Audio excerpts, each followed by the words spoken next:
तारीख है 16 मई 2022। समय हो गया 07:16 AM। टेलीपोर्ट सीखा ना मैंने, टेलीपोर्ट होना एक जगह से दूसरी जगह। और मतलब जैसे यहाँ पे अभी सो रहे हैं तो जैसे ही टेलीपोर्ट होते हैं ना, आराम से आंख बंद करके लेटे विदिन, मतलब अब तो पहले तो थोड़ा टाइम लगता था, अब तो 2 से 3 मिनट से भी कम समय में टेलीपोर्ट हो जाते हैं।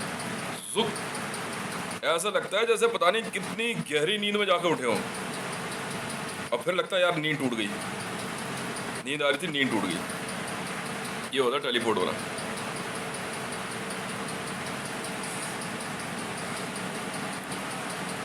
इतना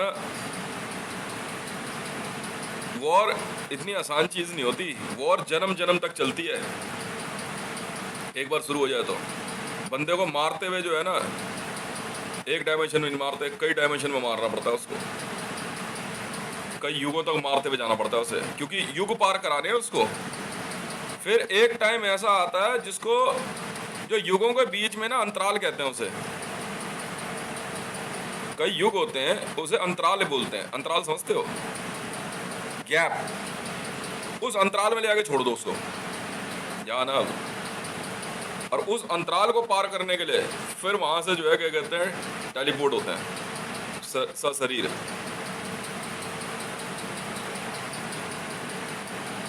युगों में परिवर्तन तो बड़ी आसानी से हो जाता है।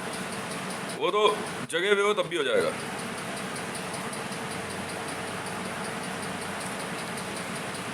भाई साहब, ये ट्रेनिंग इतनी खतरनाक होती है ना,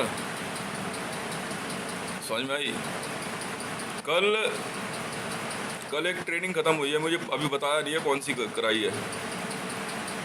कल जब मैं आकर लेटा था, बहुत दिन बाद मुझे ऐसा फील हुआ जैसे शरीर में कुछ जान नहीं बची है, जबकि सब कुछ एकदम ठीक है, परफेक्टली। तो मुझे ऐसा लगा शरीर में कुछ जान नहीं बची। मैं आराम से लेटा रहा। फिर उसके बाद मैंने जो है क्या कहते हैं, बिना देर करे अपनी एसपीजी चेंज करी। एसपीजी चेंज करी, फिर जो है एक आधा मिनट में ठीक हुआ।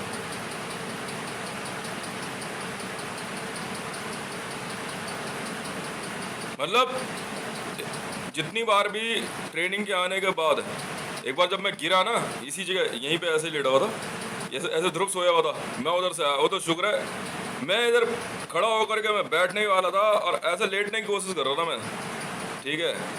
कुछ जान नहीं बची थी शरीर में, कुछ भी जान नहीं बची। ऐसा लगा धाड़ गिरा कम से कम इतनी मतलब जमीन से इतनी ऊंचाई पे जो है ना, शरीर ने एकदम पावर छोड़ दी।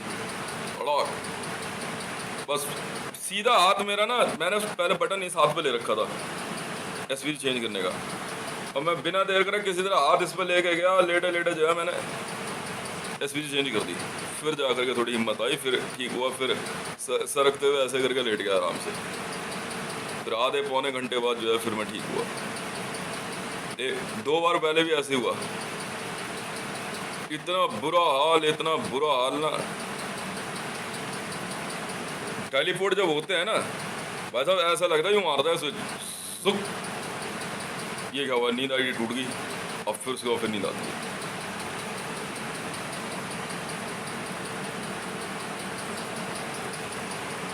व्यक्ति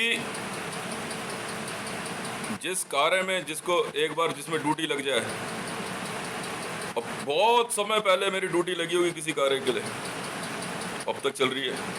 आप सोचोगे हो सकता है कि ये इसलिए अवॉइड कर रहा है कि इज नॉट इज, मैं तो सर्विस में हूं ना। यहाँ पर तुम्हारे वाला जो ग्रुप है उसका एक अलग मामला है, समझ में आई? यहाँ पे भी एक्सट्रीम से एक्सट्रीम आप लोगों ने यूज किया मेरे अगेंस्ट, कुछ फर्क नहीं पड़ा। चाय पीजिए।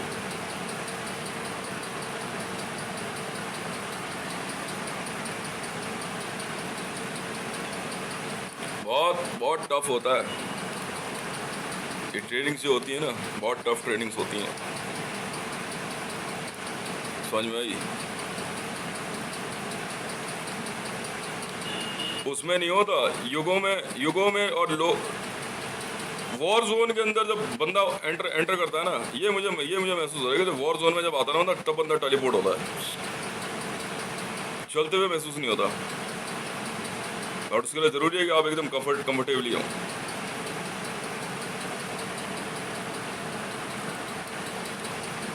उठने के बाद पता लगता है, कैसे पता नहीं कितने समय बाद उठे हैं।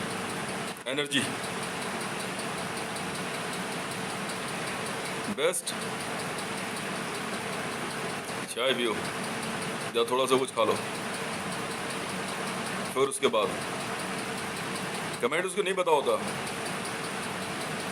तो पुलिसिंग एक अलग चीज़ है, पुलिसिंग एक अलग चीज़ है, ठीक है। और एक सैनिक होना, सिपाही और सैनिक, दो शब्द लिखो, ठीक है, ठीक है। जी हाँ, सिपाही और सैनिक। सैनिक एक अलग बात है, ये यहां से ट्रेनिंग सेपरेट है। एक सैनिक की ट्रेनिंग अलग है और एक सिपाही की ट्रेनिंग अलग है। पुलिस की ट्रेनिंग सिपाही से शुरू होती है, समझ में आ गई।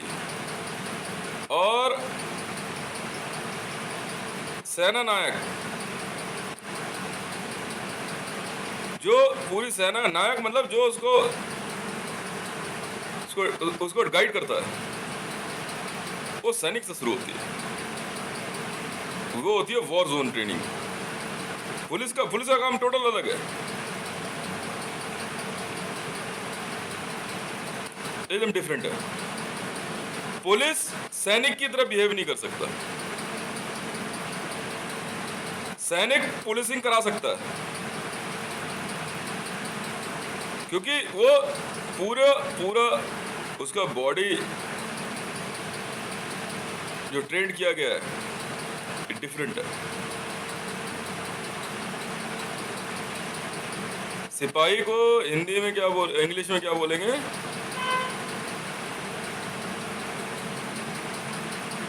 कांस्टेबल।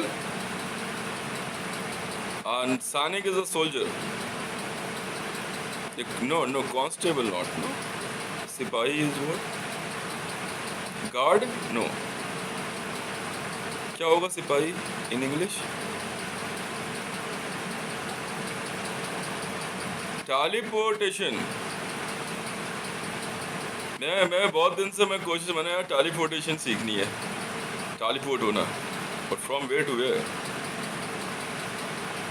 अब कहाँ से कहाँ तक।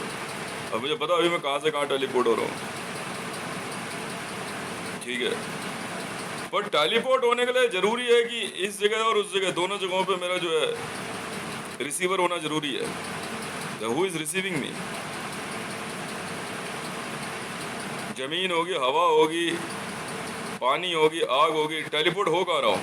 अब बंदा पता चले यहाँ से टेलीपोर्ट हुआ और वहाँ जाकर के सीधा जो है ज्वालामुखी के अंदर टेलीपोर्ट हो गया। अरे तेरी, ये कहाँ आ गए? मर गए ना बेटा।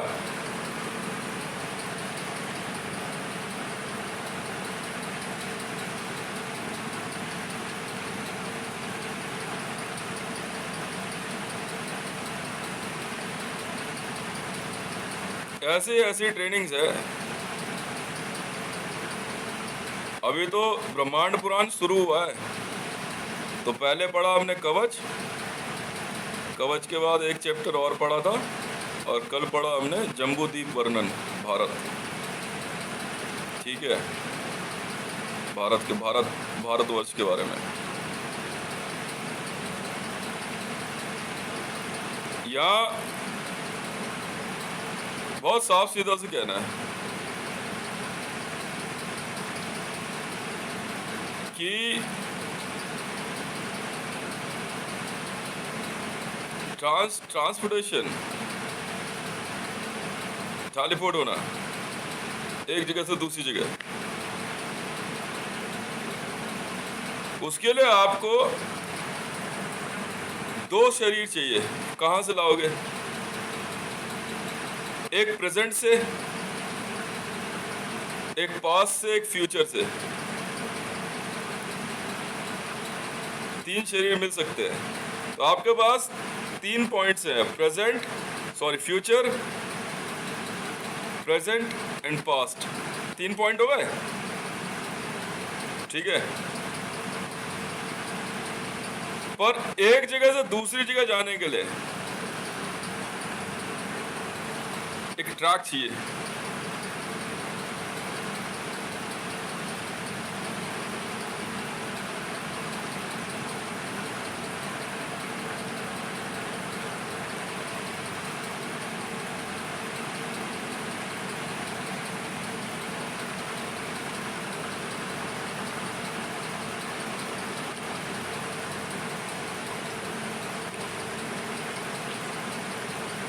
पुलिस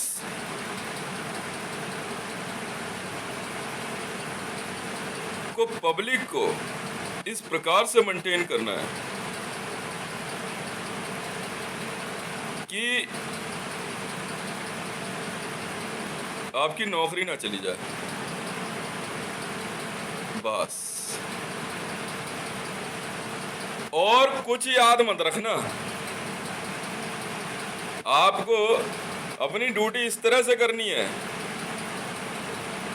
कि सस्पेंड मत हो जाना बेटा, और टर्मिनेट मत हो जाना, बस। और कुछ याद मत रखो।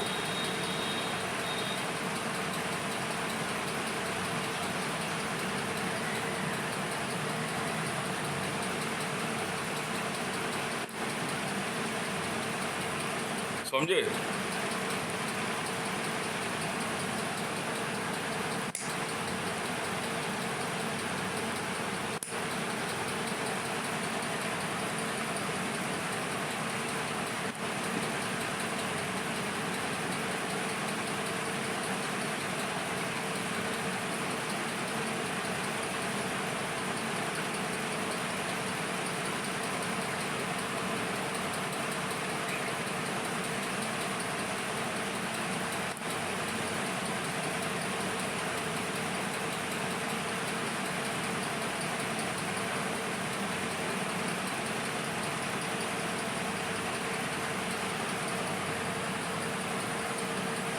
भारत में प्रजातांत्रिक व्यवस्था में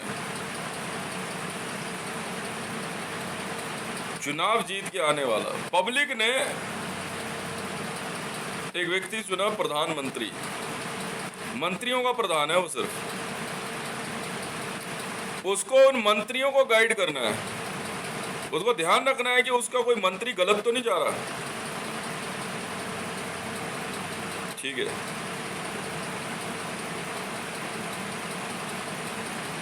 अब वो उन मंत्रियों को गाइड करने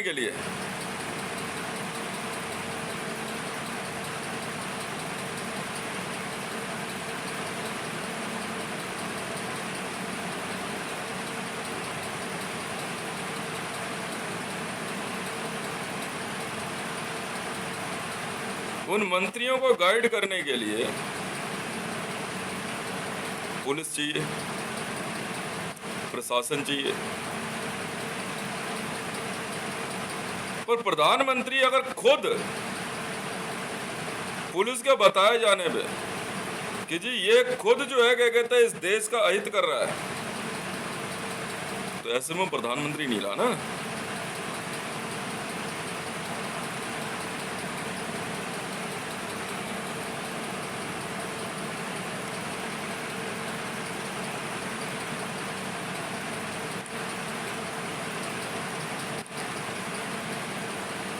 सारे प्रधानमंत्री मिलके, सारे मंत्री मिलके एक राष्ट्रपति चुन लेते हैं। सुनते रहो, राष्ट्र का पति है वो, राष्ट्र में महिलाओं का पति नहीं है, क्योंकि वहां फिर धर्म आ जाएगा। वो धर्म अनुसार किसी और का वर्ण कर चुकी है। जैसे संपत्ति होता है, सम समझते क्या होता है?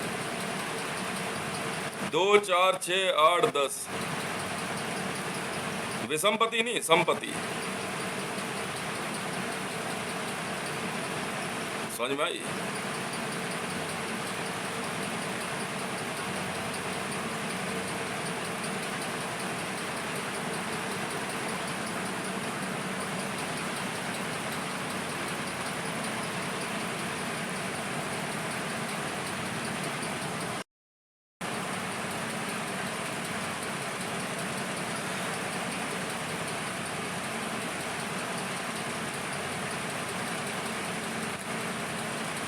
अब जबरदस्ती गुरु बना जा रहा है, जबरदस्ती।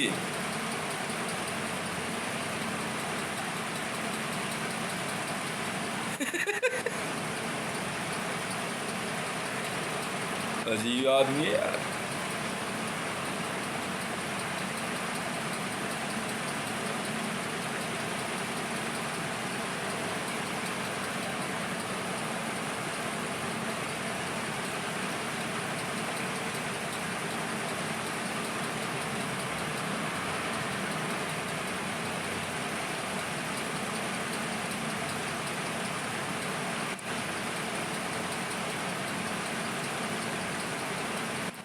प्रजातांत्रिक व्यवस्था का प्रधानमंत्री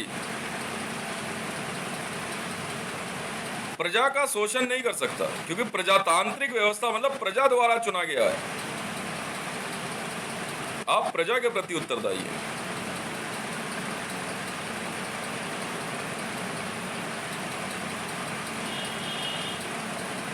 इलेक्शन कमीशन ऑफ इंडिया में बैठा हुआ इलेक्शन कमिश्नर भी प्रजा के प्रति उत्तरदायी है। यदि प्रजा का शोषण हो रहा है, प्रजा अगर त्रास्त है, प्रजा तक आप उनकी जरूरत की सुविधाएं, सेवाएं, रोजगार के अवसर आप नहीं दे पा रहे हो, तो कहीं ना कहीं जो है क्या कहते हैं, आपकी नीतियों में कमी है। आपने कहा कि आप ये देश बहुत अच्छा चला सकते हो, ठीक है जी, चलाओ।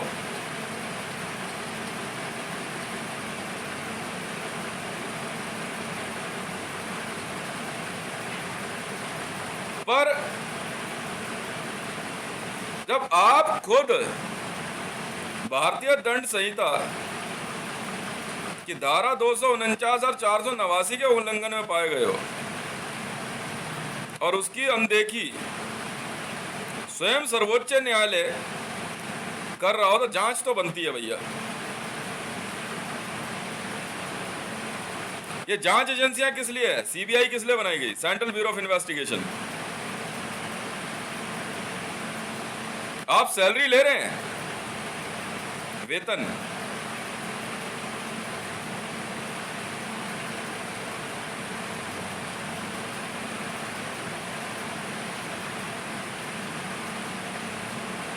ठीक है, तो आप उस सरकार के प्रति उत्तरदायी हैं, अमिताभ बच्चन वाली सरकार नहीं।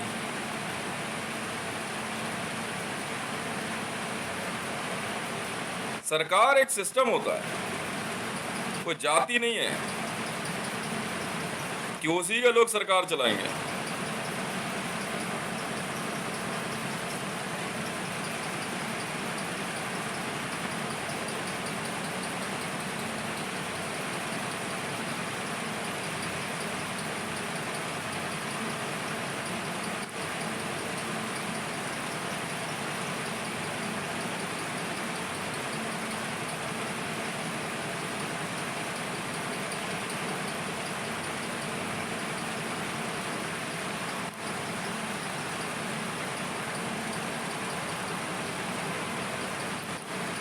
यदि ऐसे प्रधानमंत्री की वजह से देश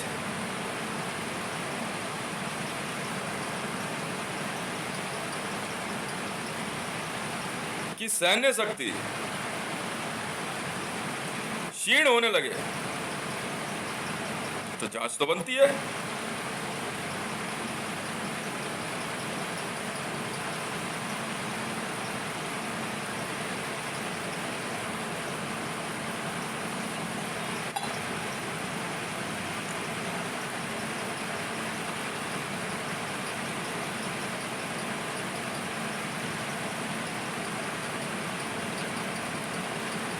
जब एक बार व्यक्ति या एक राजनीतिक दल चुनाव जीत के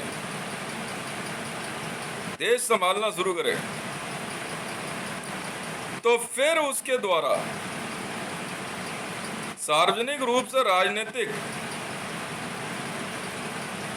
प्रचार प्रसार अपनी राजनीति का सरकार के खर्चे पे नहीं हो सकता। वो आपका है, वो आप समझो, आपको सैलरी मिल रही है, आप उस समय अपने उस 5 वर्ष के प्रति उत्तरदायी हैं।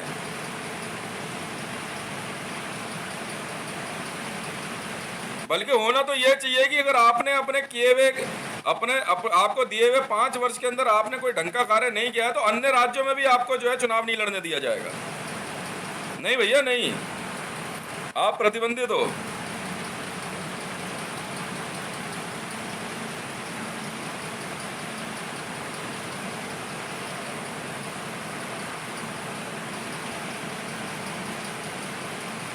भारतीय सैन्य शक्ति में या किसी भी देश की सैन्य शक्ति में अगर गुटबाजी शुरू हो जाए तो सैन्य अधिकारियों को चेत जाना चाहिए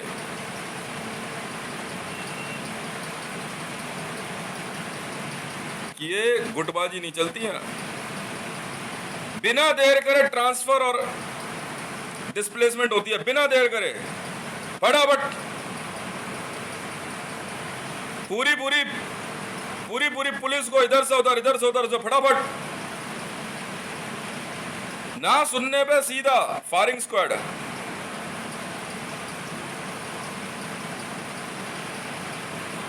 और सार्वजनिक रूप से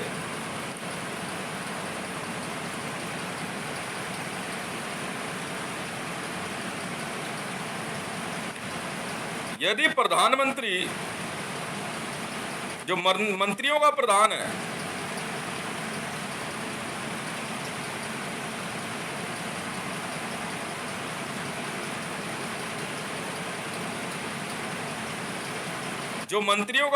है वह स्वयं विदेशी ताकतों को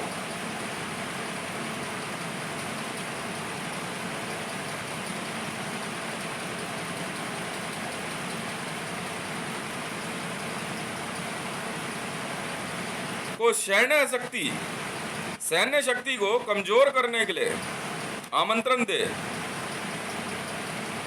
और सैन्य राज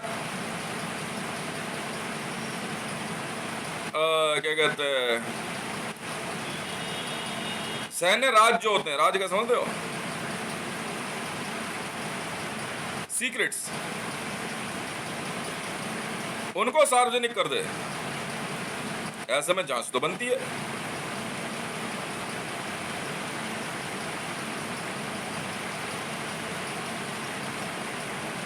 प्रधानमंत्री जैसे पद पे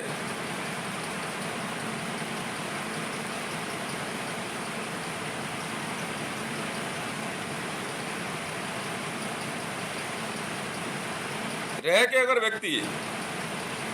व्यक्तिगत हितों को महत्व देने लग जाए तो जांच तो बनती है। समझ में आई?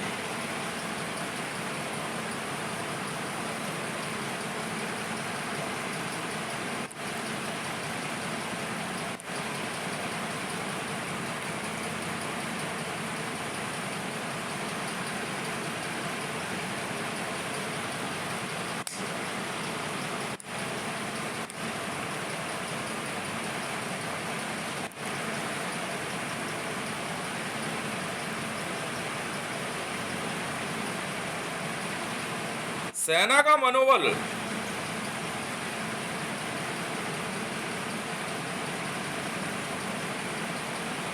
क्षीण करने वाली नीतियां यदि प्रधानमंत्री द्वारा चलाई जाए तो जांच तो बनती है।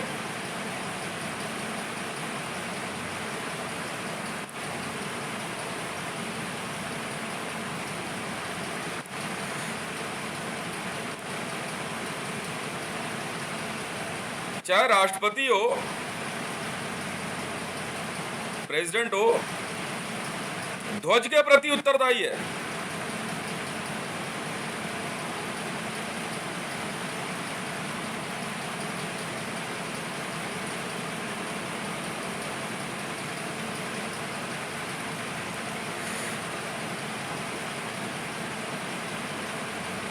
यदि ध्वज से छेड़छाड़ की गई है तो जांच तो बनती है।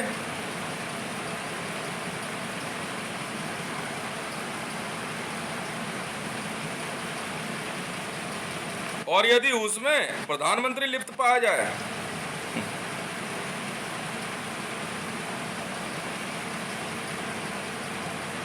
तो उसको राष्ट्र के प्रति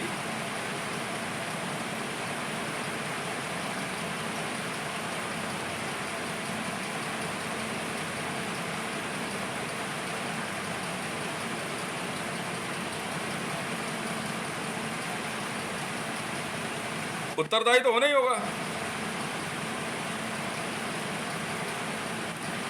और ना हो तो जांच तो बनती है।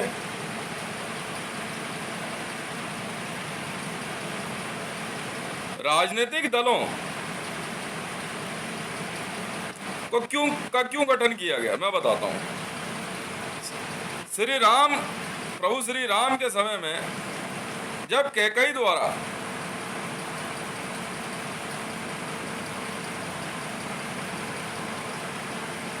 भरत के लिए राजपाट मांगा गया और प्रभु श्री राम के लिए वनवास, तब उस घटना से सीख लेते हुए राज्य के संचालकों ने, राष्ट्र के संचालकों ने प्रजा का मन जाना और कहा आप बताइए। तब उन्होंने जो है प्रभु श्री राम के नाम का ही चयन किया। यह है चुनावी प्रक्रिया, और इसी को डॉक्यूमेंटेड या इसको एक प्रक्रिया के रूप में राष्ट्र के संचालन, देश के संचालन के लिए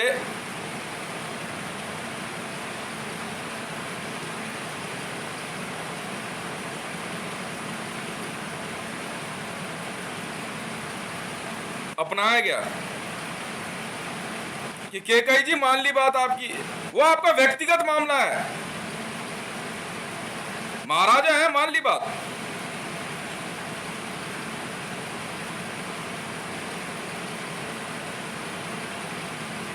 और उसके बाद से ही चाहे बेटा बड़ा हो चाहे छोटा हो, सेम यही महाभारत में बात आई कि युधिष्ठिर जो थे वो छोटे भाई के बड़े पुत्र थे, और धृतराष्ट्र का जो पुत्र था वो छोटे भाई के पुत्र से छोटा था। मतलब भाइयों में युधिष्ठिर बड़े थे और राजाओं में जो है युधिष्ठिर बड़े थे।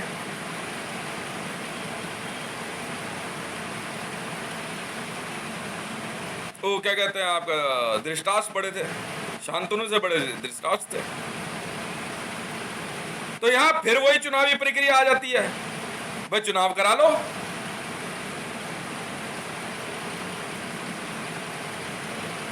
और चुनाव में जो जीत के आएगा वो देश चला लेगा। ऐसे में उस व्यक्ति द्वारा उसके व्यक्तिगत हितों को सर्वोच्च माना जाना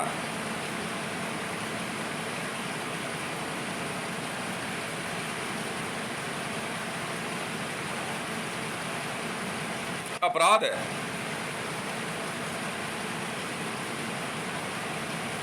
और परीक्षाओं द्वारा राष्ट्र के संचालन के लिए चयनित होकर के आने वाले अधिकारियों को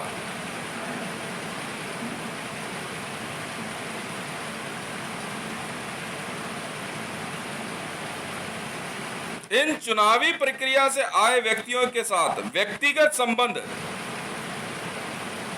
जांच तो बनती है। आपका कोई लेना देना नहीं है इनसे, आपका काम है एकदम फेयर ड्यूटी कि सर नहीं, इसीलिए इतने बड़े तगड़े कानून बनाए जाते हैं ताकि फिर से कोई कैकेयी या फिर से कोई दुर्बुद्धि दुर्योधन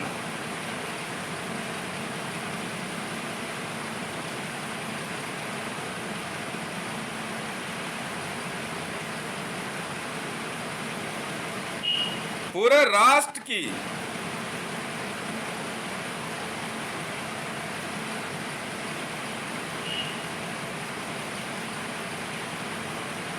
उसके मान सम्मान की हानि ना कर बैठे, और ऐसा करता है तो जांच तो बनती है। पांडवों के साथ भगवान प्रभु श्री कृष्ण के होने से भी यदि युधिष्ठिर जनता के प्रिय नहीं है,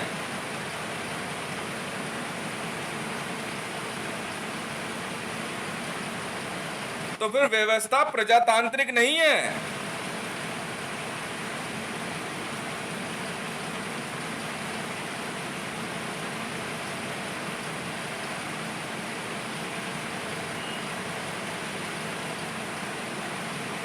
फिर भी व्यवस्था प्रजातांत्रिक नहीं है। राजमहलों में क्या चल रहा है? यदि राज्य महलों में रहने वाले अपने सैन्य बल के दम पे प्रजा का शोषण करे तो कार्रवाई तो बनती है।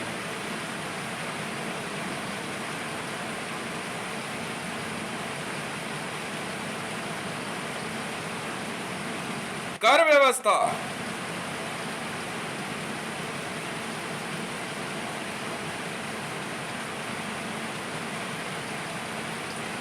का जनता पे प्रहार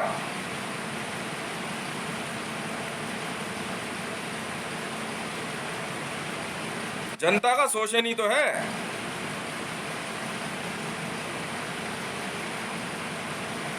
ऐसे में उस राज्य संचालन की शक्तियों की जांच तो बनती है।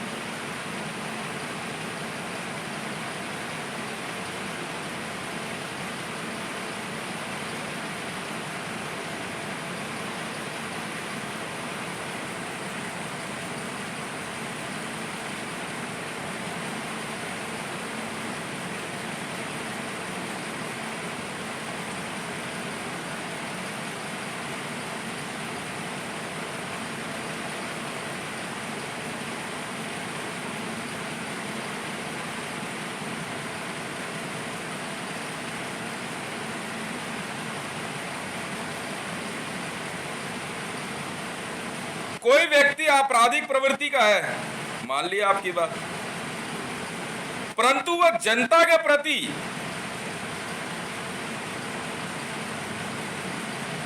इतना ज्यादा समर्पित है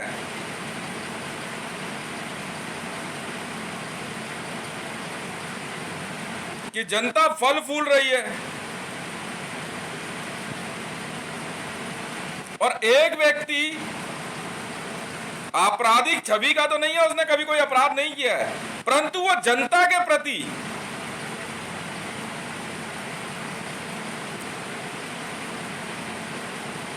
शोषण की विचारात्मक,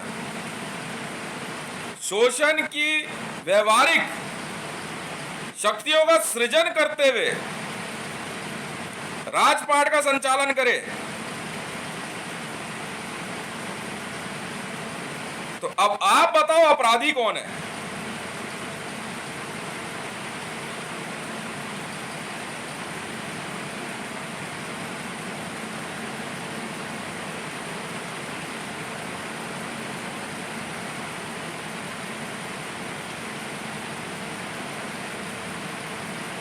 इस प्रकार के नैतिक प्रश्नों का उत्तर देने के लिए ही तो चुनावी व्यवस्था बनाई गई।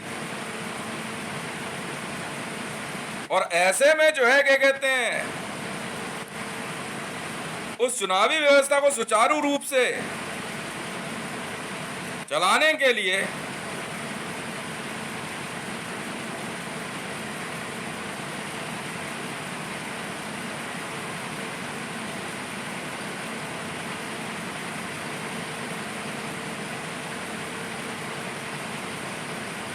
पुलिस प्रशासन,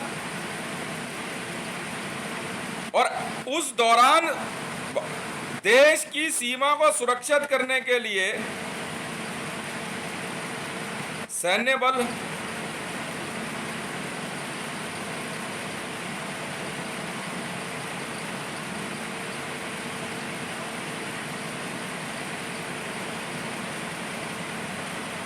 एक व्यक्ति अपराधी है, मान ली बात आपकी,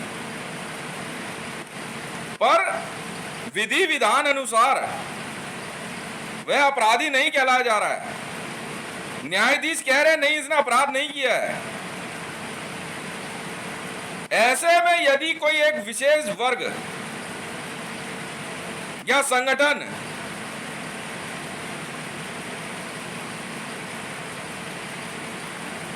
उपद्रव पे उतरा है तो यह देशद्रोह है।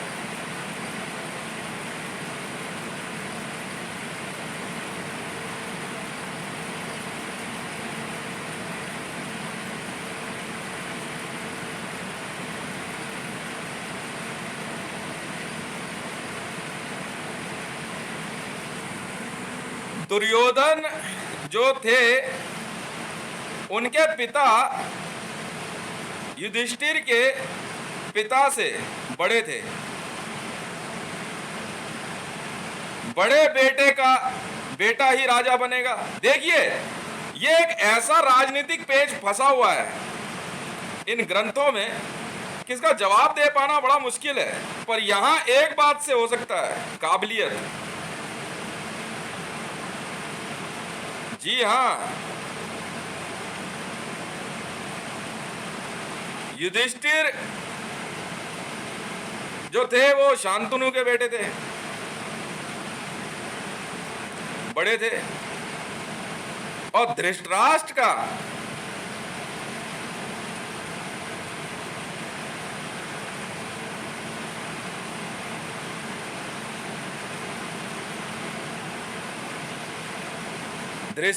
का जो प्रथम पुत्र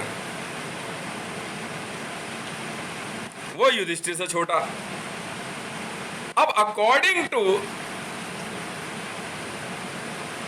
उस समय का जो संचालन व्यवस्था थी राज्य संचालन की, कि भाई राजा का बेटा ही राजा बनता था, ये एंसेस्ट्री होती है। इससे बचने के लिए तो चुनावी प्रक्रिया लाई गई। आप जनता को आप कह रहे हैं आप ये करके दिखा देंगे, आप ये करके दिखा देंगे। आपने कुछ नहीं किया, जनता ने कह दिया तो बेकार है।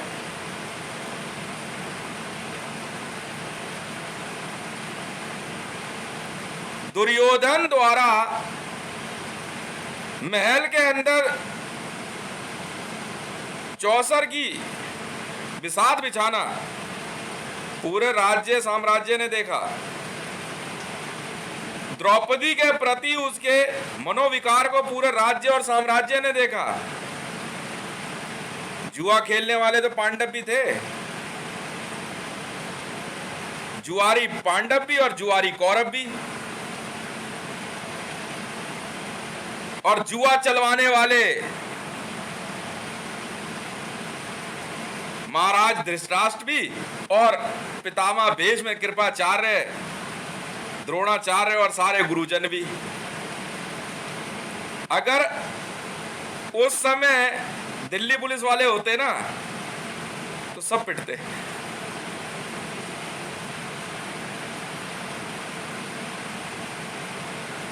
Indian penal code rocks. समझ में आई? यहां तो मोहम्मद साहब भी अगर होते ना, और उस समय अगर इंडियन पिनल कोड आईपीसी होती तो 376 लग चुकी होती। खदीजा से विवाह पे, उस पे क्या कहते हैं, आयशा से विवाह पे।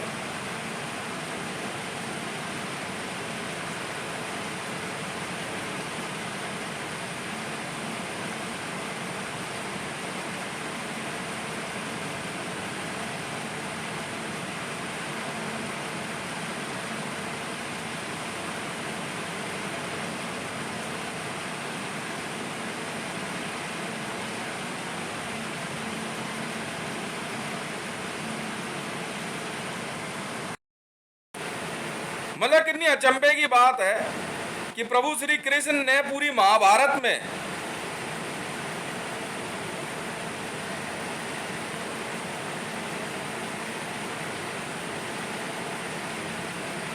ये बात नहीं कही, अबे जुआ क्यों खेल रहे थे बे?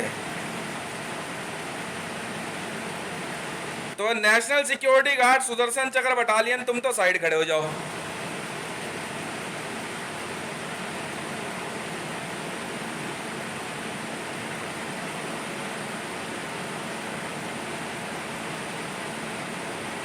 समझ में आई?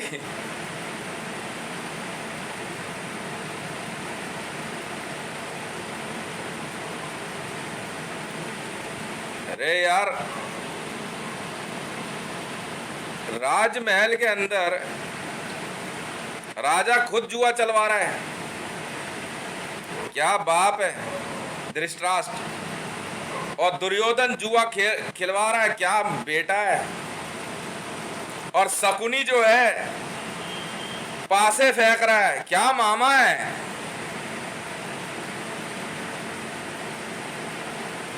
देखो इनकी ये उस समय कितनी कितनी बड़ी प्रतिज्ञा, पांडवों की हिम्मत देखो।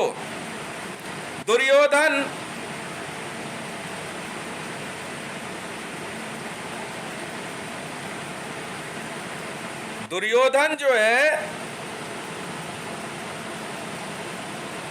हाँ हाँ, द्रौपदी के बारे में क्या नहीं बोल रहा है। और देखो इनकी प्रतिज्ञा देखो, ये कितने इतने मतलब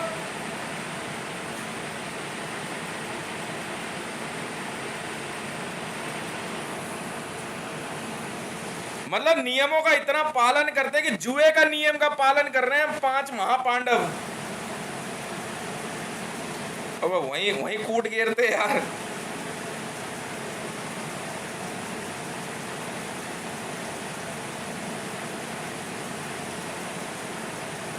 क्या धर्मराज युधिष्ठिर जुए में अपनी संपत्ति और पत्नी भी लगा दी। ये वर्णित है, मैं नहीं कह रहा हूं, दिखाया बी आर चोपड़ा ने। वो खुद वहां मौजूद था कैमरा लेके। अच्छा नहीं, किताब पढ़ी थी, ठीक है।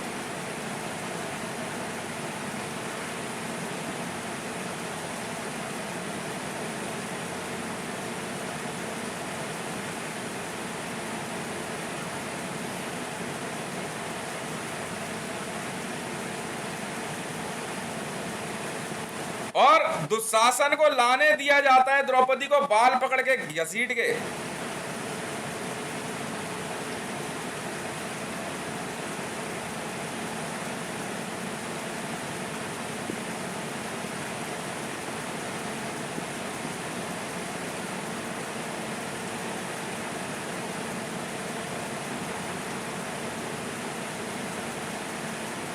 और ऐसे में महाबली भीम अपने भाई के द्वारा दी गई प्रतिज्ञा से बंधे हुए, नहीं भीम रुक जाओ। अच्छा भाई, तू महाबली नहीं तो फिर कौन महाबली? पितामह भीष्म की प्रतिज्ञा देखो, मतलब एक्टिंग देखी थी इतनी गजब।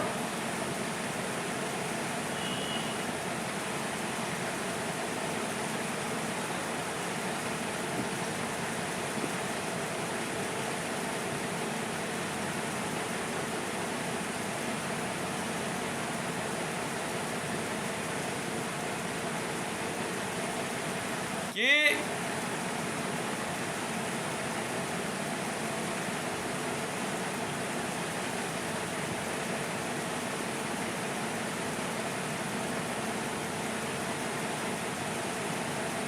समझ ही नहीं आ रहा था कि मतलब ऐसा कौन सा अवार्ड ला के पकड़ाया जाए मुकेश खन्ना को।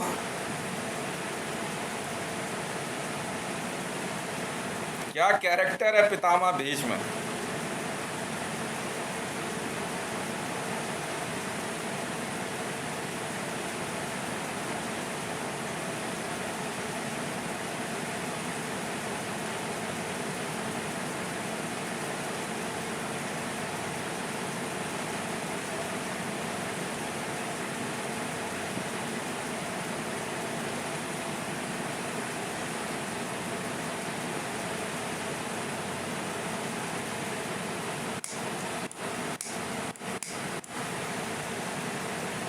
क्यों?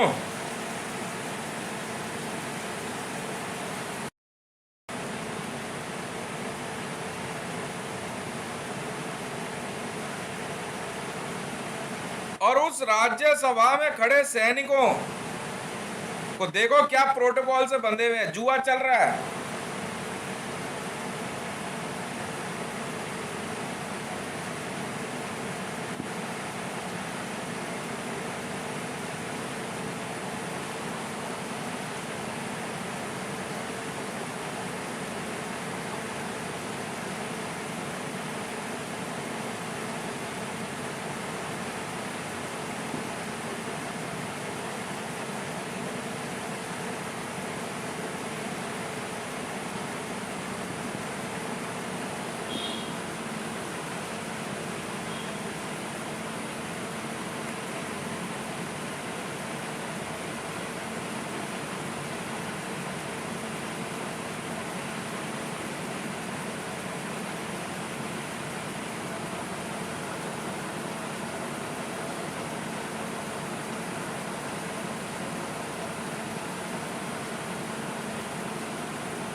आईपीसी से बाहर तो सर्वोच्च न्यायालय का न्यायाधीश भी नहीं है।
भारत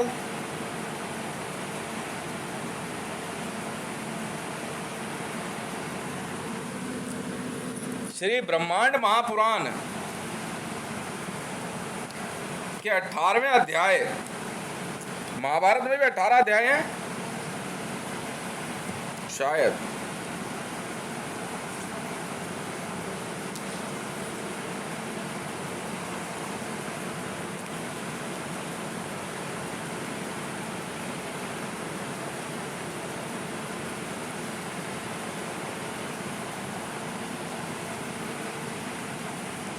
ये है श्री ब्रह्मांड Mahapuran.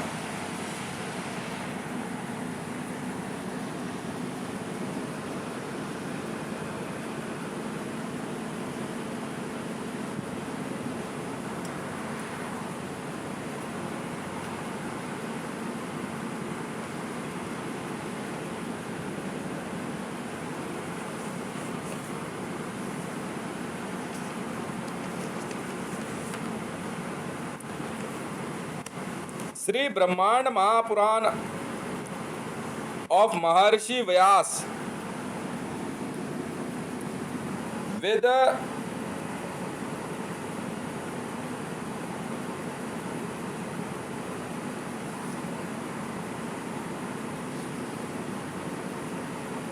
Nirmala Hindi commentary, scientific notes and shloka index etcetera. अब निर्मला सीतारमन उछलेगी। आप पहले डिमोनेटाइजेशन का जवाब दे देना, रिपोर्ट दे दो, रिपोर्ट अपनी। मान ली बात आपकी, आपके समय में डिमोनेटाइजेशन नहीं हुआ था, पर अब असर तो आपको रिपोर्ट तो देनी होगी ना। नहीं दोगे तो आप अरेस्ट होगे। इसके 18वें अध्याय में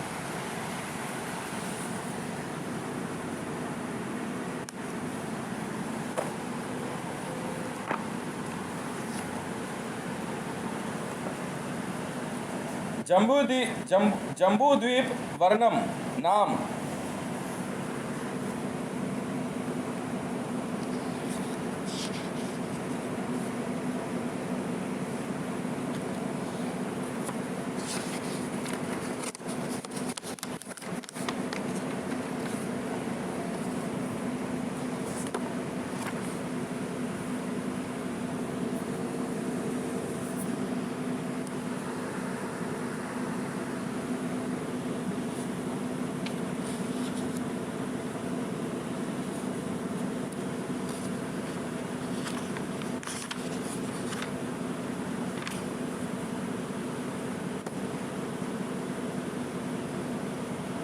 के श्लोक 48 से 52 के बीच में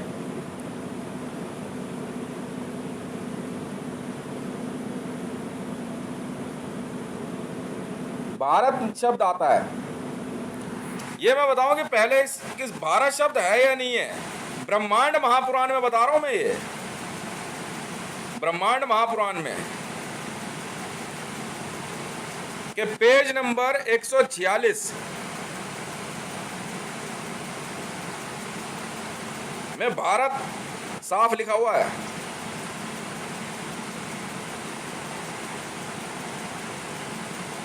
समझे? और फिर भारतवर्ष शब्द इसी अध्याय के श्लोक 80 से 82, 80 या 90, 80, हाँ 80 से 82 के बीच में आता है। ये भारतवर्ष के 9 भेद ही दिखाई देते हैं। भारत के 9 भागों के प्रतिबिंब यहाँ भारत में ही दिखाई देते हैं।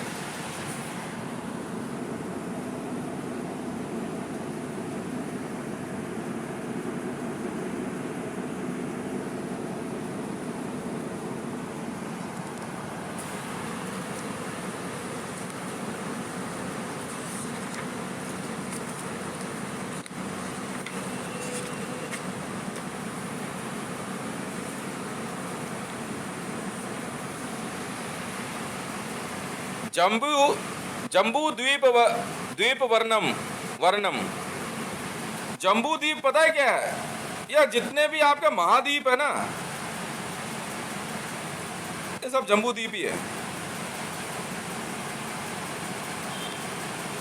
मध्य हिमवता पृष्ठे कैलासो नाम पर्वता तस्मीना वासती श्रीमान कुबेरा सा राक्षसे। श्री सूत जी बोले, हिमवान हिमालय पर्वत के मध्य से पीठ पर कैलाश नाम का पर्वत है। उस पर्वत पर श्रीमान धनपति कुबेर राक्षसों के साथ निवास करते हैं।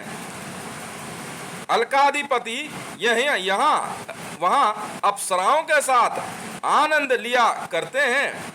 कैलाश के पाद प्रदेश में संभूत पुण्य और शुभ शीतल जल है।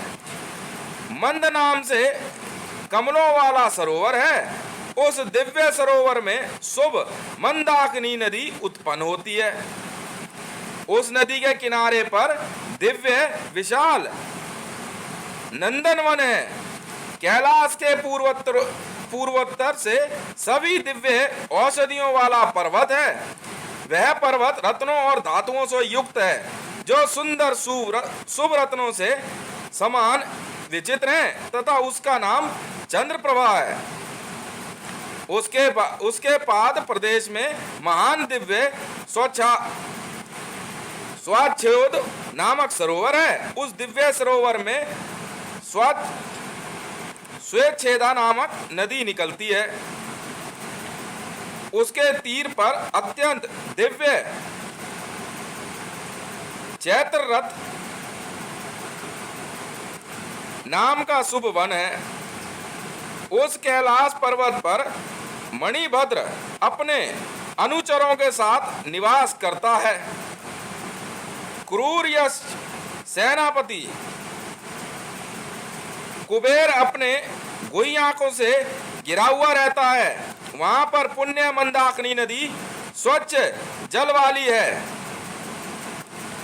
वह मंदाकिनी नदी पृथ्वी मंडल के मध्य में होती हुई महासमुद्र से प्रविष्ट हो जाती है। महासमुद्र में प्रविष्ट हो जाती है। कैलाश से दक्षिण पूर्व में शिव सत्व की औषधि वाले पर्व मन शील नामक धातु वाले दिव्य चित्रांग पर्वत की तरफ लाल वर्ण वाला हेम श्रृंग सुनहरी चोटियों से युक्त सूर्य प्रभा नामक महान पर्वत है।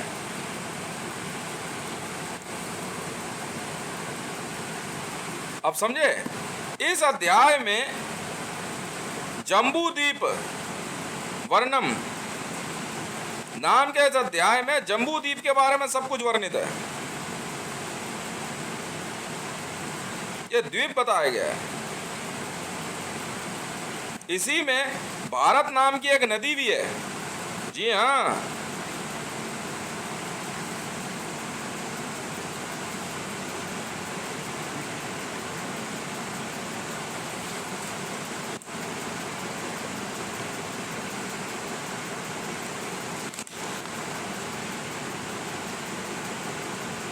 इसमें उसी कारण से उनका नाम भागीरथी हुआ और फिर वह दक्षिण के लवण समुद्र में गिर गई। ये सातों धाराएं हिमवर्ष को आप्लावित करती हैं। ये सभी उत्पन्न नदियां बिंदु नामक सरोवर से उत्पन्न हुई हैं।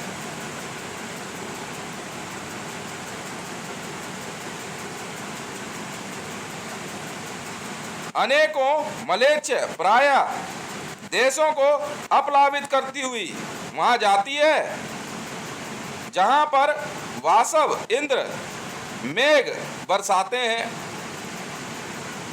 जैसे कि सब नदियां शिलांध्र, कुंताल, चीन, देखें चीन शब्द है, ये याद रखिएगा। चीन देश है अभी। बर्बर, यवन, आंध्रक और पुष्कर, कुलिंद, अंचोल और द्विचर, इन देशों में बहती हुई चीन देश का वर्णन है। सीता नदी सिंधुवान को 3 भागों में विभक्त करती हुई पश्चिम समुद्र में गिर जाती है। इसके बाद चीन मरु, ताल, मस, मूलिक, भद्र, तुषार, लाम्यक, वायव, पारट और खश, इन इतने जनपदों को आप्लावित करती हुई चक्षु नदी समुद्र में गिर जाती है। वरद, काश्मीर, गंधार, रौरस, कु, शिवशील, इंद्रपद, वस्ती, विसर्जमा, सैंधव, रांद्र, करक, शमत, आभीर, रोहक, शुण, आमुख, उर्धर्व मरु, इन जनपदों को सिंधु नदी सिंचित करती है। गंधर्व, किन्नर, यक्ष, रक्ष, विद्याधर, उरग, कलाप, ग्रामक, पारद, तदगन, खश, किरात, पुलिंद, कुरु, भारत, पांचाल, काशी, मत्स्य, मगध, सुयाम, उत्तर, वंग और ताम्रलिप्त, इन इतने मान्य शुभ जनपदों को गंगा भावित करती है। इन सभी ये वो जनपद है जहां गंगा बहती है। ये जनपद हैं, मतलब जन यहां रहते हैं। जहां जन मतलब मनुष्य रहे, जो व्यवस्थित है, जनता। भारत जनपद है भाई साहब, समझे? For the people, of the people, by the people. यहाँ जनता की चलेगी, ये जनपद है। आप कौन हो?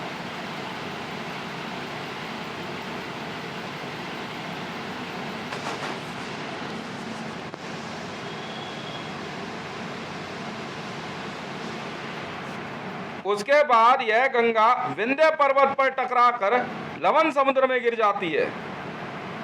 मतलब हिमालय से निकलने वाली गंगा के इस तरफ का पूरा क्षेत्र भारत जनपद है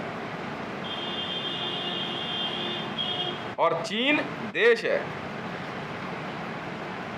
देश तो भाई प्राणियों का हो सकता है, मनुष्यों का हो सकता है, किसी का भी हो सकता है देश तो, पर जनपद में मनुष्य रहेंगे सिर्फ, जन, एक व्यवस्थित व्यवस्था।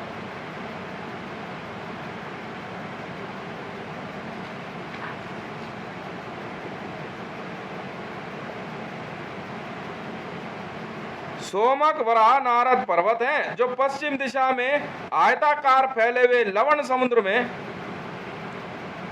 प्रविष्ट है।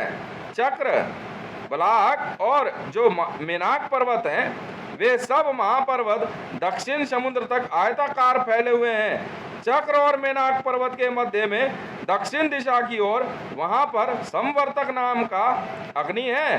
वह अग्नि द्वारा पंख काटने के भय से लवण समुद्र में प्रविष्ट हो गए हैं तथा जो श्वेत चंद्र में खरगोश की आकृति दिखाई देती है। यह भारतवर्ष के 9 भेद दिखाई देते हैं। ये भारतवर्ष के 9 भेद ही दिखाई देते हैं। खरगोश प्ले बॉय का लोगो क्या है?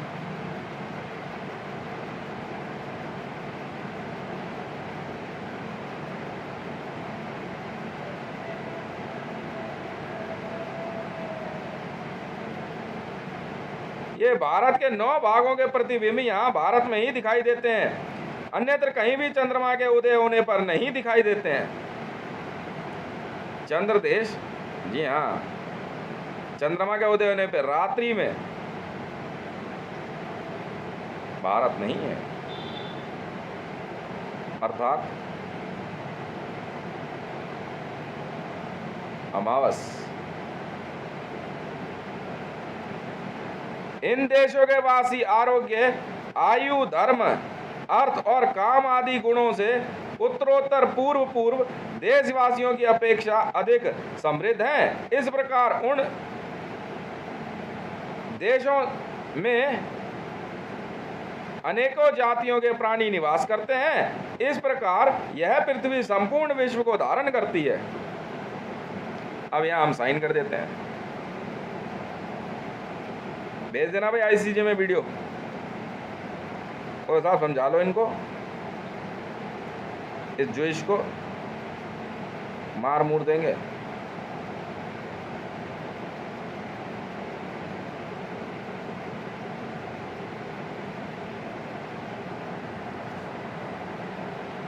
ये है JSR वर्ल्ड्स फोरम।